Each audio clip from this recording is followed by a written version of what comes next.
Baru-baru ini, Otorita IKN meminta tambahan dana sebesar Rp3,5 triliun dari anggaran pendapatan belanja negara, APBN, tahun ini untuk mega proyek IKN Nusantara. Permintaan tambahan anggaran Rp3,5 triliun dari OIKN untuk mega proyek IKN Nusantara disoroti ekonom dari Center of Economic and Law Studies, Celios.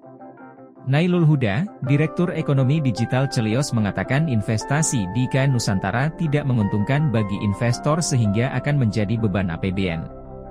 Ia juga menyoroti target anggaran proyek IKN Nusantara hanya 20% dari APBN.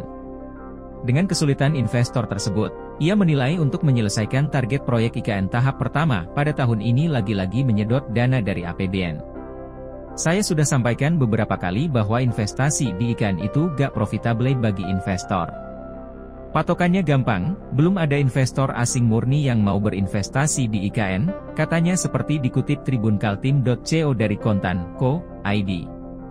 Nailul bilang, bahkan investor dalam negeri yang berinvestasi ke IKN karena mendapatkan desakan dari pemerintah. Sisanya dari APBN dan BUMN yang dipaksa untuk mendirikan kantor di IKN, ungkapnya. Patokan lainnya, kata dia, adalah DPR yang enggan memindahkan kerjanya ke IKN. Jadi memang harus ada unsur paksaan dari pemerintah untuk meneruskan IKN. Dana yang tersedot lagi-lagi dari APBN dan jika pemerintah menargetkan hanya 20%, saya rasa bisa lebih dari 20%, ungkapnya. Bahkan jika ditotalkan dengan BUMN, 70% lebih dana dari APBN dan BUMN. Kemudian, jika BUMN butuh dana, maka akan mengambil dari pembiayaan penyertaan modal negara, PMN. Utang dibayar lewat mekanisme APBN. Jadi sungguh berat beban APBN ke depan. Ditambah program Prabowo juga membutuhkan dana besar. Fix, IKN jadi hambalang dengan bangunan jadi tapi sepi kotanya, pungkasnya.